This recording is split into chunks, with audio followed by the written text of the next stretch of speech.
अस्सलाम वालेकुम and welcome back दोस्तों। आज की इस वीडियो में हम बात करेंगे national university of medical sciences nums scholarship 2021 के बारे में।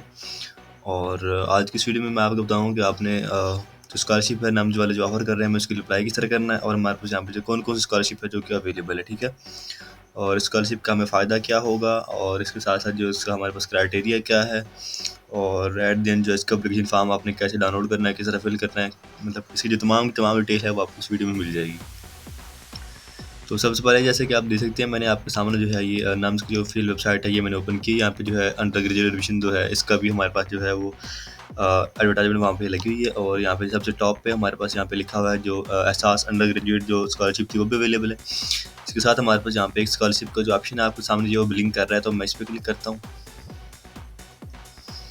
एंड इस पर क्लिक करने के बाद जो है मेरे सामने यहाँ पे जो एडवर्टाइजमेंट हो रही है वो दो टाइप की है, ठीक है। सबसे पहले वाले हमारे पास ये है HEC NUMS need based scholarship programme जो है ये फेज़ 4 है। और दूसरी हमारे पास जो है एहसास अंडर ग्रेजुएट प्रोग्राम जो है इसका जो बैच नंबर 3 है, ठीक है। तो मैं आपको बताऊंगा कि आपने दोनों के लिए अप्लाई किस तरह करना है, क्राइटेरिया वगैरह क्या होंगे, ठीक है। और जो दोनों की जो डेडलाइन है हमारे पास वो 31 दिसंबर 2021 है, ठीक है। मतलब आपने जो साल के एंड होने से पहले पहले आपने इन दोनों स्कॉलरशिप के लिए अप्लाई कर लेना है। तो अभी हम बात करते हैं कि स्कॉलरशिप का फ़ायदा क्या होगा और हमें इसमें मिलेगा क्या है, इसकी डिटेल क्या कुछ है। तो मैं यहाँ पे क्लिक करता हूँ एंड तो देखिए हमारे पास जो है जो हमारे पास HEC नीड बेस्ड स्कॉलरशिप है इसका फेज़ 4 इसकी जो डिटेल है उन्होंने हमें यहाँ पे दी हुई है कि ये जो स्कॉलरशिप है ये नम स्टूडेंट के लिए अनाउंस की गई है, ठीक है। इसमें जो है नम्स के अपने बच्चे भी इसमें शामिल हैं और उसके साथ साथ जो है नम्स के साथ जो बाकी एफिलेटेड कॉलेजेस हैं जिनके यहाँ पे उन्होंने नेम लिखे हुए हैं उनके जो स्टूडेंट्स हैं वो भी इसमें शामिल हैं, ठीक है। और जो स्कॉलरशिप आपको मिलेगी आपकी जो फाइनेंशियल नीड है उसको देखते हुए आपकी ऑथेंटिकेशन जो वेरिफिकेशन वगैरह की जाती है, आपके डॉक्यूमेंट्स वगैरह लिए जाएंगे, ठीक है। उनकी वेरिफिकेशन की जाएगी और फिर आपकी छोटा सा इंटरव्यू लिया जाएगा, ठीक है जी। उसके बाद जो है आपको इसमें आपकी स्कॉलरशिप है वो मिलेगी, ठीक है। इसके लिए कोई टेस्ट वगैरह उन्होंने यहाँ पे नहीं लिखा हुआ है। और मतलब आपने सिंपली इसके लिए अप्लाई करना है तो वो लोग आपका जो आपकी जो है फाइनेंशियल कंडीशन देख के वो अपने मतलब उनके पास एक कमेटी मौजूद है जो आपको बताएगी कि आप इस स्कॉलरशिप के अहल हैं या नहीं। अब अगर हम बात करें क्राइटेरिया की, मतलब कौन कौन इसमें अप्लाई कर सकता है, तो यहाँ पे लिखा हुआ कि जो स्टूडेंट हमारे पास अंडर ग्रेजुएट प्रोग्राम के लिए पहले से इनरोल्ड हैं, 4 साल का या 5 साल का प्रोग्राम जो भी कर रहे हैं, किसी भी डिपार्टमेंट से वो उनका ताल्लुक है लेकिन वो नम्स में पढ़ते हैं या फिर उसको जो एफिलेटेड कॉलेज उसमें पढ़ते हैं, ठीक है, वो लोग इसमें अप्लाई कर सकते हैं। और जो न्यूली एडमिट स्टूडेंट्स हैं फाल 2021 के, मतलब अभी जो उसका नया बैच आया, ठीक है, उसमें उनका एडमिशन हो चुका है, मतलब न्यू उनका होगा तो वो इसमें अप्लाई कर सकते हैं। और undergraduate programme are also, मतलब आप लोग सब अप्लाई कर सकते हैं, ठीक है। और यहाँ पे लिखा हुआ है जो आपकी एलिजिबिलिटी है वो लिंक करती है आपके, आप लड़का है लड़की है, आपकी जो फाइनेंशियल कंडीशन है, घर की हालात है, ठीक है, जो भी आपके घर के हालात हैं, मतलब वो आपकी आप एक कमेटी बनाई जाएगी, इसका नाम होगा ISAC, ठीक है। तो वो आपका जो है फाइनेंशियल बैकग्राउंड देखते हुए और आपकी जो तमाम कंडीशन को मतलब मद्देनज़र रखते हुए वो लोग फैसला करेंगे कि आपको जो है ये स्कॉलरशिप मिलेगी या नहीं मिलेगी, ठीक है। तो आपने इसके लिए अप्लाई लाजमी करना है, ठीक है। और अभी अगर हम बात करें इसमें जो फाइनेंशियल सपोर्ट हमें क्या कुछ मिल रहा है, तो सबसे पहले वो कह रहे हैं कि मतलब ये कवर करती है आपकी ट्यूशन फ़ी। ट्यूशन फ़ी से मुराद होता है कि जो भी आपकी टोटल सेमेस्टर की फ़ी है, ठीक है। लेट्स सपोज़ आप जो है 50,000 रुपया दे रहे हैं एक सेमेस्टर की फ़ी, तो वो आपकी फ़ी होगी, वो जो है ये नीड बेस्ड जो है ये आपको मिलेगी, ठीक है। इसमें हमारे पास ट्यूशन फ़ी में आपकी जो एग्ज़ाम फ़ी है वो भी शामिल है, एडमिशन फ़ी आपकी वो भी इसमें शामिल है, ठीक है। तो मतलब आपको सब कुछ फ्री है और ये आपके पहले दिन से स्टार्ट होगी और जब तक आपकी डिग्री एंड होगी तब तक ही होगी, ठीक है। और इसके अलावा जो है यहाँ पे लिखा हुआ आपको मंथली 6,000 रुपीज़ जो हैं वो आपको पर मंथ जो है वो मिलेंगे, ठीक है। कि ऊपर वाले जो पैसे हैं जो ऑपरेशन फ़ी है वो डायरेक्टली जो है इंस्टीट्यूट को पे कर दी जाएगी, लेकिन आपको मतलब जो आपके जो हाथ में कैश आएगा वो यहाँ पे 6,000 जो पर मंथ आपको मिलेगा। और अगर हम बात करें स्कॉलरशिप अवार्ड जो प्रोसेस है, तो यहाँ पे है आफ्टर जो है मतलब इनिशियल जो भी आपकी वेरिफिकेशन एप्लीकेशन की जो आप इसमें डॉक्यूमेंट्स वगैरह सबमिट करवाएंगे, ठीक है। तो वो ये हमारे पास जो कमेटी है institute of scholarship award committee ISAC, इसके अंदर जो है आपकी शॉर्टेस्ट कैंडिडेट्स कुछ किए जाएंगे, उनका जो है इंटरव्यू लिया जाएगा, ठीक है। और उनको जो है फिर इन्फॉर्म किया जाएगा जो मतलब सक्सेसफुल होंगे इसमें। एंड अभी अगर हम बात करें हाउ टू अप्लाई, मतलब आपने इसमें अप्लाई किस तरह करना है, तो अप्लाई करने के लिए जो है हमें एप्लीकेशन फॉर्म है उसके साथ हमें जो तमाम डॉक्यूमेंट्स हैं वो साथ अटैच करने होंगे और उससे जो है हमें थ्रू पर्सपेक्टिव डिपार्टमेंटल जो भी coordinate after perusal of concern head of department HOD, तो वहाँ पे आपको जमा करानी होगी। मैं आपको बताता हूँ उसकी लास्ट डेट हमारे पास यहाँ पे अगेन लिखी हुई 31 दिसंबर 2021। अगर आप इसकी मजीद मालूमात लेना चाह रहे हैं तो आप यहाँ पे क्लिक करेंगे, ठीक है। ये भी मैं आपको ओपन करके दिखाता हूँ, और इसका एप्लीकेशन फॉर्म है हमारे पास इस जगह पे अवेलेबल है।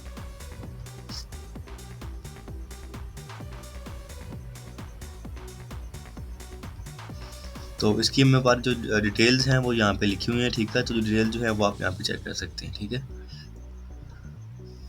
इसके ऑब्जेक्टिव वगैरह क्या हैं वो आप यहाँ से देख सकते हैं। और अभी अगर हम बात करें इसमें कि हमने मतलब देखिए हमारे पास एचईसी का ये ऑफिशियल पेज ओपन है। यहाँ से आपकी तमाम आपको जो डिटेल मिल जाएगी, eligibility criteria, how to apply, financial support, scholarship award process क्या होगा, जो मैं आपको पहले बता चुका हूँ शार्ट में, ठीक है। और ये हमारे पास जो है इसका एप्लीकेशन फॉर्म है, और ये इस फॉर्म को जो है हमें फिल करना होगा। इसके हमारे पास चंद पेजेस हैं, इसको हमने कम्प्लीटली फिल करना है। इसके साथ जो अपनी एजुकेशनल इन्फॉर्मेशन वगैरह देनी है, अपने घर के बारे में अपनी इन्फॉर्मेशन देनी है, ठीक है। आप अपने इनकम के बारे में देनी है, और अपने फैमिली मेम्बर्स के बारे में देनी है। इस तरह की काफ़ी सारी इन्फॉर्मेशन है। फिर जो है आपको एंड जो है डॉक्यूमेंट्स वगैरह अटैच करने पड़ेंगे, और वो साथ आपने इसको सबमिट करवाना है, ठीक है। अब यहाँ पे हो गई है कि यहाँ पे आपने अपना यूनिवर्सिटी नेम लिखना है, डिग्री टाइटल जो आप कर रहे हैं प्रोग्राम अपना, यहाँ पे आप नेम लिखेंगे, जेंडर सेलेक्ट करेंगे, अपना जो CNSE नंबर लिखेंगे। आप बताएंगे कि आप शादीशुदा हैं या फिर आप कमा रहे हैं या फिर डाइवोर्स हैं, ठीक है। अपनी एज बताएंगे, डोमिसाइल बताना है आपको कहाँ का बना हुआ है, प्रेजेंट आप अपना एड्रेस लिखेंगे, और परमानेंट एड्रेस लिखेंगे आप, ठीक है। और अगर आप कोई वर्किंग कर रहे हैं तो आप यस करें, अदरवाइज आप इसको नो कर सकते हैं। और अगर आप वर्किंग कर रहे हो तो अपना कोई डेजिग्नेशन है तो आपको उसके बारे में लिखें आप, और किस ओहदे पे आप काम करते हैं, और आपकी मंथली इनकम क्या है, नेम ऑफ एम्प्लॉयर, कंपनी का नाम क्या है, ठीक है। Total monthly applicant gross income in Pakistani rupees, मतलब आपने ये बताने कि आप जॉब करते हैं, अदरवाइज आप इसको खाली छोड़ दें, ठीक है। और total family members currently living with you, मतलब टोटल फैमिली मेम्बर आपके कितने हैं। यहाँ पे 6 तक ऑप्शन हैं, ठीक है। अगर आपके बहन भाई जाते हैं तो आप जो है family member earning take extra sheet, मतलब अगर आप लेना चाहें तो आप वो ले सकते हैं, ठीक है। तो यहाँ पे अपने फैमिली मेम्बर के बारे में बताना, जो जो आपके साथ रह रहे हैं। इसमें आपकी अम्मी हो गए, अब्बू हो गए, बहन भाई जो भी है, आपने सबका यहाँ पे डिटेल लिख लेना है। मतलब यहाँ पे आप एक नाम लिखते हैं। लेट्स सपोज मैं लिखता हूँ यहाँ पे मोहम्मद उसामा, ठीक है, नंबर 1। मैं लिखता हूँ रिलेशनशिप में मैं लिखूंगा कि वो मेरा भाई है, ब्रदर। मैरिटल स्टेटस मतलब वो कमा रहा है, ठीक है। और रिमार्क्स में अगर आप कुछ लिखना चाहें, कुछ ऐसा जो भी आप लिखना चाहते हैं इसमें, ठीक है, तो आप यहाँ पे लिख सकते हैं। मतलब जो भी कुछ बातें रिलेशनशिप के मामले हम समझा नहीं सकते, वैसे हम यहाँ पे इसको लिख के बता सकते हैं। और detail of family member earning, जो लोग कमा रहे हैं, ठीक है, उनका आप नाम लिखें। मतलब तो आपने उनके बारे में लिखना, उस बंदे का नाम क्या जो आपके घर में कमाता है या कमाती है, ठीक है। और यहाँ पे उसके साथ आपने रिलेशन लिखना है। लेट्स सपोज मेरे अब्बू काम करते हैं, मैं यहाँ पे लिखूंगा अपने अब्बू का नाम दिलदार अली। रिलेशनशिप लिखना है, मतलब फादर है वो मेरे। और फैमिली मेम्बर ऑक्यूपेशन यहाँ पे मैं वो लिखूंगा। और ऑर्गेनाइजेशन नेम, किस जगह पे वो काम करते हैं, नेम लिखने कंपनी का, किस ओहदे पे काम करते हैं, मंथली उनकी पे वगैरह क्या है, कोई रिमार्क्स है तो आप वो लिख सकते हैं, ठीक है। और एंड पे जो है आपने इन सब कुछ प्लस करके टोटल फी लिख देना है। अगर आप घर में एक ही बंदा काम करे तो आपने वही रकम जो है यहाँ पे लिख देनी है। और अभी अगर हम बात करें नंबर 15 पे, मतलब यहाँ पे आपने बताना है आपके कौन कौन से बहन भाई जो पढ़ते हैं, चिल्ड्रन आपके बच्चे हैं, फैमिली मेम्बर कौन से हैं जो स्टडी करते हैं। तो यहाँ पे अपने सिंपली उसका नेम लिखना है, उसके साथ एप्लीकेशन लिखना है, और name and address of institute, वो बंदा मतलब किस जगह पे पढ़ता है, स्कूल का नाम क्या है, ठीक है, स्कूल की जगह पे है। और यहाँ पे जो है फ़ी पर मंथ जो है उसकी फ़ी कितनी है, ठीक है, तो वो यहाँ पे यार आपने जो है वो लिख देनी है। इस तरह सारे बहन भाई लिखने अगर कोई पढ़ता है तो। और यहाँ पे जो है आपने इसको टोटल काउंट करके आपने यहाँ पे टोटल लिख देना नीचे वाले लास्ट वाले ऑप्शन में। और यहाँ पर जो आपने अपना फादर नेम लिखना है, उनका आईडी कार्ड नंबर लिखना है, उनकी हालत लिखनी है, मतलब जिंदा है कि उनकी डेथ हो चुकी है, प्रोफेशनल स्टेटस में क्या है, एम्प्लॉयड हैं, रिटायर्ड हैं, बिजनेस ओनर हैं, क्या करते हैं वो, ठीक है। नेम अगर कंपनी काम करते हैं तो कंपनी क्या है, ऑक्यूपेशन टाइप के एंटीन उनका क्या है, ठीक है। और डेजिग्नेशन है, ग्रेड है कोई तो वो आप बताएंगे, क्रॉस मंथली इनकम कितनी है, total net monthly take home जो भी आपके घर में कितनी आती है तो वो आपने लिखनी है। यहाँ पे नेम लिखना है, रिलेशन लिखना है, ठीक है। और मतलब इसके बाद जो है हम 26 पे आएंगे। ऑक्यूपेशन एंड डेजिग्नेशन आप यहाँ पे लिख सकते हैं। Monthly financial support available to the applicant in Pakistan rupees में जो है वो आपने यहाँ पे लिख देनी, ठीक है। ऑन मंथली बेसिस जो है आपने वो लिखनी है, जो आपकी मंथली इनकम है ना 1 महीने की, वो आपने यहाँ पे लिखनी है, साल की नहीं लिखनी। और हमारे पास यहाँ पे इनकम सोर्स है, ठीक है। अब हमने यहाँ पे एसेट्स के बारे में बताना है। अब इनकम सोर्स क्या है, रिपोर्ट प्रॉपर्ली रेंट है, लैंड लीज है अगर आपकी है, या फिर कोई बैंक डिपॉजिट आपके पास है, कोई शेयर हैं आपके वो लिखने हैं। अगर कोई आप कोई कारोबार वगैरह करते हैं तो उसके बारे में आपने यहाँ पे डिटेल देनी है। मतलब अगर आप अब्बू करते हैं तो अब्बू के वाले खाने में लिख दें फ़ोल्डर में, मम्मी करती है तो मम्मी वाले बॉक्स में आप लिख सकते हैं यहाँ पे, ठीक है। और सबके बारे में लिख के एंड पे आपने टोटल कर देना है। और फिर है हमारे पास यहाँ पे टोटल फैमिली मंथली इनकम कितनी है आपकी टोटल फैमिली की, ठीक है। तो वो आपने यहाँ पे लिख देनी है एसेट्स के हिसाब से। मतलब मंथली इनकम फ्रॉम एसेट्स कोई आपके साथ आ जाते हैं, वहाँ से पैसे आते हैं, या मंथली कोई आपकी पे है वो आती है, मंथली नेट टोटल आपने यहाँ पे लिख देना, ठीक है। और यहाँ पर आपने मंथली लिखनी है, और इस फोल्डर में जो आपने सालाना लिखनी है, मतलब एक साल में टोटल कितनी आती है, ठीक है। तो आप एक अंदाजे के साथ लिख सकते हैं, कोई एग्जैक्ट नहीं बता सकते हम अभी इसको। अकोमोडेशन एक्सपेंडिचर जो है वो आपने बताना है कि आप बंगलो में रहते हैं, फ्लैट में रहते हैं, विलेज में घर रहे, क्या हिसाब है वो बताना आपने अपना। एकोमोडेशन लोकेशन एड्रेस आपने यहाँ पे बताना है, नंबर ऑफ बेडरूम आपके घर में कितने हैं, नंबर ऑफ एयर कंडीशन आपके घर में कितने हैं, और अकोमोडेशन मंथली रेंट कितना है आपका, अकोमोडेशन एनुअल रेंट कितना है आपका, अगर वो है तो आपने यहाँ पे लिख देना टोटल उसका एक्सपेंडिचर अखराजात जो है वो आपने यहाँ पे लिख देने। और यहाँ पे एनी अदर हाउस या फ्लैट जो भी आपके पेरेंट्स ने खरीदा हो उसका जो है वो आप लोकेशन लिख सकते हैं, या फिर आपने साइज़ भी लिखना है, लोकेशन एंड साइज़, ठीक है। अगर है तो आपने उसका please specify with location and size. मतलब आप यहाँ पे लिखते हैं 5 मरला प्लॉट इन DH वगैरह जो भी, ये हमारे पास लोकेशन भी होगा, साइज़ भी होगा। और लास्ट मंथ यूटिलिटी बिल जो है आपने कोई पे किया हो, टेलीफोन का, इलेक्ट्रिसिटी का, गैस का, वाटर का, तो वो हमने यहाँ पे सबका बताना है कितना था, टेलीफोन का कितना था, इलेक्ट्रिसिटी कितना था, गैस का कितना था, पानी का कितना था, ठीक है। और टोटल फैमिली एक्सपेंडिचर हमने यहाँ पे लिखने हैं। यहाँ पे एजुकेशन एक्सपेंडिचर आपके कितने आते हैं, अकोमोडेशन एक्सपेंडिचर मतलब रिहाइश के, यूटिलिटी एक्सपेंडिचर मतलब ऊपर वाले टोटल जमा करके यहाँ पे लिख दें। मेडिकल के कितने खर्चा होते हैं आपके, मिस का एक्सपेंडिचर मतलब कुछ एक्स्ट्राज वगैरह, ठीक है। टोटल मंथली यहाँ पे आपने उनको टोटल एनुअल कर देना, मल्टीप्लाई बाय आपने 12 कर देना उसको। और यहाँ पे डिस्क्रिप्शन में हमारे पास टोटल मंथली इनकम है, टोटल मंथली एक्सपेंडिचर है, नेट मंथली डिस्पोजेबल इनकम है, ठीक है। तो आपने यहाँ पे लिखनी है, सब कुछ अपने पाकिस्तानी रुपीज़ में लिखना है। डिस्क्रिप्शन में अगेन जो है आपने सेम यही बात करनी है। और अगर आपकी monthly annual disposable income is negative है तो काइंडली एक्सप्लेन, उसकी रीज़न आप यहाँ पे लिख सकते हैं। एसेट्स जो हैं आपके, does the family own any transport, मतलब अगर ट्रांसपोर्ट है, यस नो अगर है तो आपने उसके बारे में बताना है, क्या कार है, मोटरसाइकिल है, साइकिल है, क्या है आपके पास, ठीक है। उसका मॉडल बताना है, कौन सा मॉडल है, इंजन कैपेसिटी कितने सीसी है वो, जैसे कार सीसी होती है तो मोटरसाइकिल सीसी होता है ना, CD 70 सीसी होता है जो 1 to 5 125 सीसी इस तरह। और उसका जो रजिस्ट्रेशन नंबर है वो आप लिख सकते हैं, और ओनर पीरियड जो है वो आप, ओनरशिप पीरियड कब से आपके पास है वो आपने बताना है। और and number of kettles with kind, ठीक है। Area and location of land, अगर आप मतलब देहाती एरिया से बिलोंग करते हैं।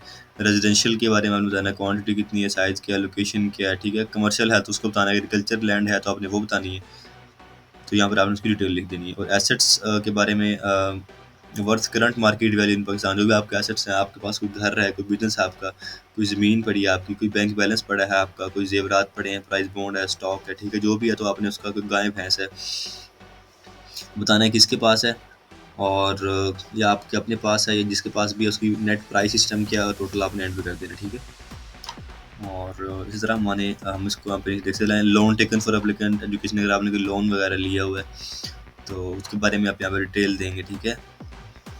Loan taken for applicant education, family friend loan है, जो भी लोन है, specify detail loan taken and relationship with the relative friend, ठीक है, उसके बारे में अपने आप बताना है। और एप्लीकेंट एजुकेशन रिकॉर्ड, अपना एजुकेशन रिकॉर्ड बताना है, आपने बैचलर कर रहे हैं, नेम इंस्टीट्यूट का बताना है, आपने पर मंथ फी भी कितनी है,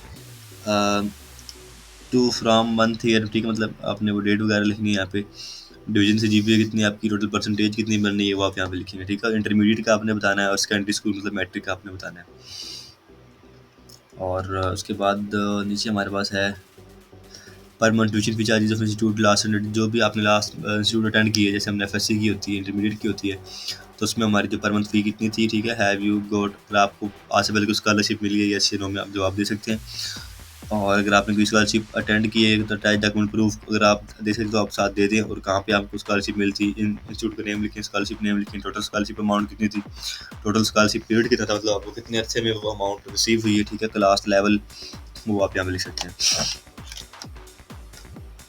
एंड अंडरटेकिंग लास्ट इधर हमारे पास है, आई थिंक अंडरटेकिंग बताना है कि यहाँ पर आपने पेरेंट्स के जो गार्डियन सिग्नेचर करवाने हैं, यहाँ पे आपने अपने सिग्नेचर करने हैं। और इसका मतलब होगा आपने जो भी ऊपर बातें की हैं वो सब सच हैं, मतलब यूनिवर्सिटी वाले जो है इसके बारे में तहकीक करना चाहें तो वो कर सकते हैं, ठीक है? इसमें कोई शक शुबहात नहीं है। ये हो गया। और फॉर ऑफिस ये हमने इसको कुछ नहीं करना, ये ऑफिस यूज़ के लिए, ठीक है? आर दी एप्लीकेंट डॉक्यूमेंट्स जी, तो जो फॉर्म डाउनलोड करने का तरीका है वो सिंपली यहाँ पे हमने क्लिक करना है तो हमारा फॉर्म डाउनलोड हो जाएगा। तो आप ये मोबाइल फ़ोन से भी कर सकते हैं और लैपटॉप से भी आप कर सकते हैं, दोनों की जो प्रोसीजर है वो सेम ही है, ठीक है? और अभी अगर हम बात करें दूसरी स्कॉलरशिप के बारे में, जो कि हमारे पास आई थिंक हाँ यहाँ पे अवेलेबल थी, यहाँ पे जैसे हमारे पास है एहसास अंडर ग्रेजुएट प्रोग्राम स्कॉलरशिप है, तो आपने यहाँ पे सिंपली क्लिक करना है। इसकी लास्ट डेट हमारे पास 31 दिसंबर है। और